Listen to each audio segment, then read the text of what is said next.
अस्सलाम वालेकुम नाज़रीन, आप देख रहे हैं K92 न्यूज़। मैं हूँ आरज़ू खान। आइए शामिल करते हैं कुछ राइटर खबरें। कराची से आपको अपडेट करेंगे। परवेज हबीब और दीगर खुश नसीबों को ज़ियारत कुरंदाजी में कामयाब करार पाने वाले मेहनत कशों को मुबारकबाद पेश करते हैं। मीर अकरम बलोच की रिपोर्ट के मुताबिक म्यूनसिपल वर्कर्स अलायंस ने हमेशा मजदूर और मेहनत कशों को इनके हकूक दिलाए।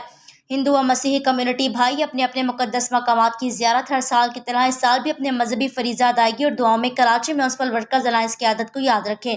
कराची समेत पाकिस्तान की बल्दियाती मुलाजमीन कराची अलायंस मजीद तरक्की के मनाजिल तय करके इनका हम आवाज़ बना रहे हैं।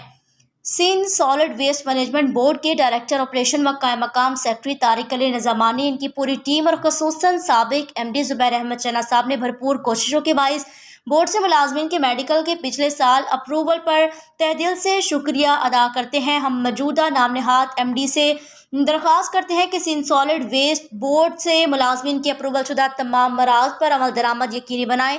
अगर ऐसा नहीं किया गया तो हम एहतजाज का रास्ता इख्तियार करने पर मजबूर होंगे, जिसकी तमाम तर जिम्मेदारी बोर्ड इंतजामिया पर आयद होगी। प्राइवेट कंपनियों के जरिए सॉलिड वेस्ट को थर्ड पार्टी और चाइनीज़ कंपनी की बेइंतहा करप्शन और अदम ताउन पर अनकरीब देगर यूनियंस के साथ मिलकर एहतजाज का दायरा कराची भर के तमाम टाउन्स तक फैलाया जाएगा। कायम मकाम सरपरस्त आला परवेज हबीब, सदर Mir Akram Baloch, general secretary Sabir Parvez Habib, vice chairman Mohammad Ilyas Chishti, information secretary Sardar Samandar Gul गुजर, शुभा निश्तर कराची व म्यूनसिपल वर्कर्स अलायंस सरदार समंदर गुल